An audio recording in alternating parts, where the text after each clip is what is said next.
Muy buenas noches. Hoy estamos inaugurando esta página de Facebook que va a llevar el título de El pulso a la coyuntura. Será todos los días jueves con diversos temas de la actualidad internacional o de la actualidad nacional y regional. Para el día de hoy hemos seleccionado tres temas. Un tema internacional.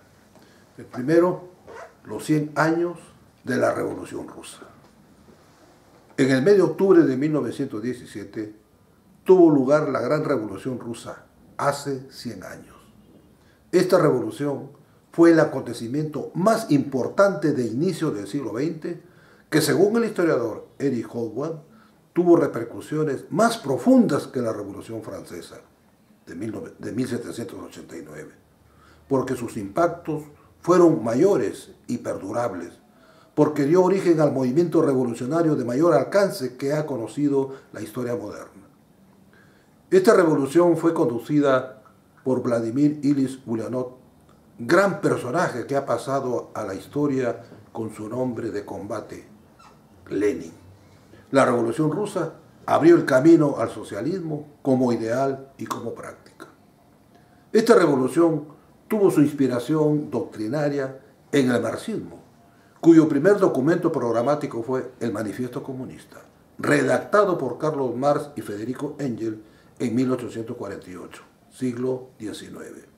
Dice el manifiesto: en sustitución de la antigua sociedad burguesa, con sus clases y antagonismo de clase, surgirá una asociación en la que el libre desenvolvimiento de cada uno será la condición de libre desenvolvimiento de todos.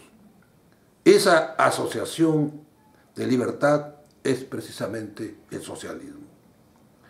La Revolución Rusa es distinta a las que la precedieron.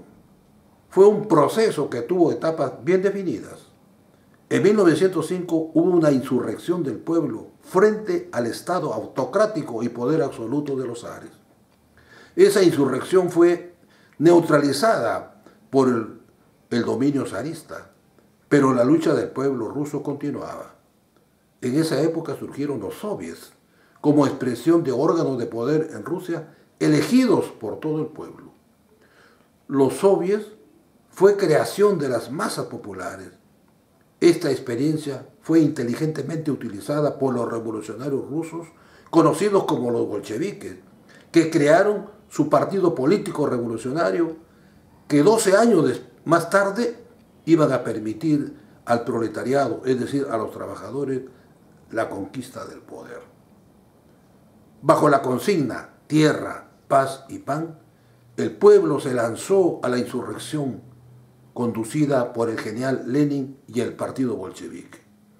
El 25 de octubre de 1917, el gobierno provisional fue depuesto por los soviets.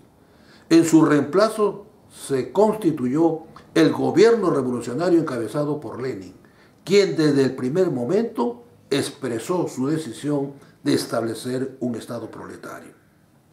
La revolución triunfó y el ejemplo del primer intento de construir un orden social dirigido por los trabajadores se puso en marcha. La Revolución Rusa tuvo impacto en todo el mundo y también en el Perú. Hay un antes y un después de la Revolución Rusa.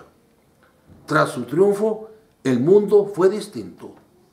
Su impacto se puso de manifiesto en los siguientes hechos: el triunfo soviético sobre los nazis en la Segunda Guerra Mundial, la creación de un orden mundial bipolar encabezado por Estados Unidos y la Unión Soviética, la prolongada Guerra Fría, las revoluciones socialistas en el Tercer Mundo, la Revolución China, encabezada por Mao Zedong en 1949, la Revolución Vietnamita, la Revolución Cubana de 1959, los procesos revolucionarios de liberación nacional en diversos lugares del mundo fueron producto del impacto de la Revolución Rusa de 1917. La Revolución de Octubre de 1917 abrió el camino al socialismo como un sistema opuesto al capitalismo. Esta es su mayor trascendencia. Y nos preguntamos, ¿qué pasó con la Revolución Rusa? ¿Recuerdan la época de la Guerra Fría? Se ha producido una atroz campaña sistemática de parte de los representantes del capitalismo mundial para desvirtuar, desacreditar y derrotar a la revolución, para tratar de convencer a la humanidad que el socialismo no es viable, que el socialismo está condenado al fracaso. Esta es la ofensiva feroz que el imperialismo norteamericano desencadenó contra el socialismo. Por supuesto que tras la muerte de Lenin, los revolucionarios rusos cometieron graves errores que, sumados a la campaña ideológica contra el socialismo, con el cuco de comunismo, llevaron al fracaso a la experiencia soviética. Pero preguntamos, ¿se acabó el socialismo? ¿Murió el socialismo? No es la verdad socialista la que falló. Fallaron los hombres que se encargaron de conducir la experiencia soviética. El ideal socialista sigue vigente a condición de sacar lecciones de experiencias fracasadas. No ha llegado el fin de la historia. El capitalismo ya cumplió su ciclo histórico. No puede ofrecer más de lo que ya se conoce. Explotación, dominación, hambre, guerra, corrupción y todos los males que sufre la inmensa humanidad. El socialismo es una opción nueva, viable, llena de vigor y potencialidades. Los reveses sufridos en la Unión Soviética y Europa Oriental son el resultado de graves errores y desviaciones, corregibles y superables en las nuevas experiencias a construir. Repito, no es el fin de la historia que anunciaron los agoreros a sueldo del capitalismo. Para los revolucionarios peruanos, el socialismo es un proyecto de largo plazo y un ideal, un compromiso con los hombres y mujeres que entregaron su vida en la lucha por ese ideal. Defenderlo y luchar sin descanso para hacer realidad junto a los trabajadores del pueblo peruano representa el más alto honor y la más elevada dignidad. Los socialistas, izquierdistas, comunistas y sectores progresistas de Trujillo venimos realizando un balance de la experiencia histórica de la Revolución Rusa y realizaremos un acto conmemorativo a este importante acontecimiento el próximo sábado 4 de noviembre a las 6:45 de la tarde en el local de la Federación de Empleados Bancarios, Huayna Capa 480 Trujillo. Invitamos al pueblo liberteño a participar en este importante acto. Segundo tema. ¿Y qué pasó con el censo? Las consecuencias derivadas del reciente censo en el país son la muestra evidente de la crisis del Estado peruano y sus instituciones como el INEI. Hubo improvisación, no obstante que tuvo una comisión consultiva presidida por Richard Webb e integrada por altos funcionarios con rango de viceministros. Se conoce que las preguntas formuladas a los peruanos fueron elaboradas por dicha comisión. Se ha difundido también que dichas preguntas son las mismas que se formularon en el censo de Chile realizado en abril de este año. Por supuesto que es criticable, severamente criticable y condenable el convenio firmado por el INEI con universidades privadas a cambio de propaganda, incluso en los stickers.